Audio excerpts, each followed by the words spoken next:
this. TED Talk. Yeah, a few months ago, and this was the whole idea of so alongside the yoga work, I also my background is in investments, and so these Investments? work, yeah, that's what I did in the past. And Two very contrasting it things. seems that way, right? Yeah. But they're completely together now because the investments work since my work in yoga has now morphed into what I call conscious investing. And conscious investing is a lot about what do you truly want your life to be, and getting clear on your life's vision. And then once you're clear on that, then we'll talk about the money things. Yeah. And then we'll figure out what kind of finances you need in order to free you up. Once you get the why, Yeah, then exactly. the how just kind of like Exactly. will come. So getting really to the kernel of what your heart truly desires. And a lot of us are really, when we think of that, it's like, okay, I want to go travel, I want a home, I want a family, whatever, this kind of stuff. But what we are really looking for is the feeling we hope these things will actually generate in us. So getting to the kernel of what is the feeling that you're really looking for, right? And that is like your heart knows exactly why you're here.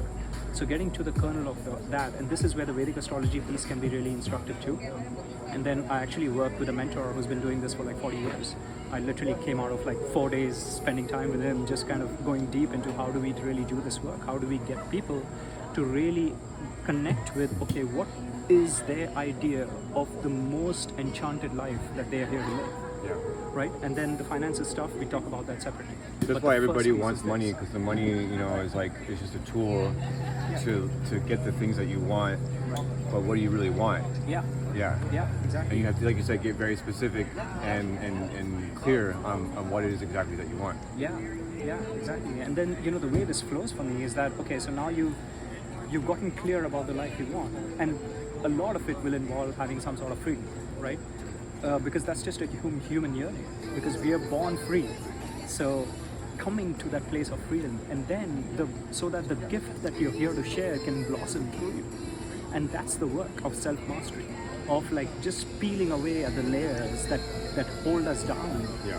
and just to kind of let the gift just ooze out of you. Yeah. It's not about adding anything to you. It's about actually stripping away the things that are not truly you, and getting to the core of what you are and what you want.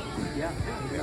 So that's And my what you're here deepest to work. do. Yeah, that's my deepest work, and that's what excites me most.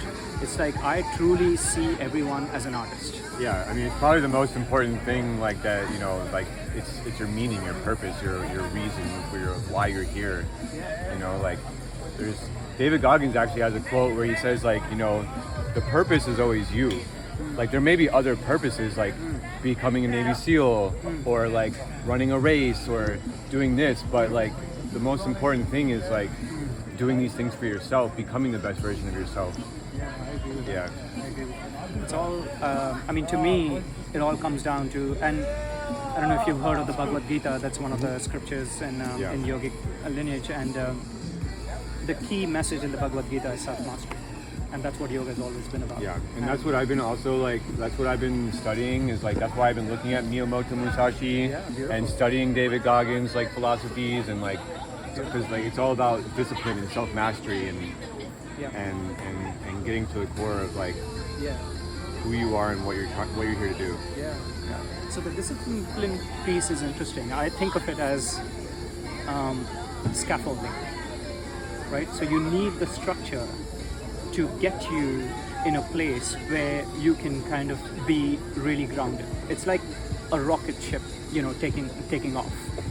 It needs this entire structure to hold it in place, right? But in order for it to truly take off, it has to blow all of that through. So that's the piece about discipline. You need the discipline, but eventually you need to blow that through, because that's where your heart is going to speak, where you come to this place of really deeply trusting yourself and your heart's guidance, that you don't need these walls holding you anymore. So how do you and that's why the practice that we did today, the practice that I led is structure, but really the intention is to then break that structure and go into this free flow dance. And that's what Tandav is about. It's like, okay, use the structure to fly, but you are the one with the wings, right? So the structure is at your service to spread your wings, and that's it. May I borrow that drum flute? Yes. It is that, the clock.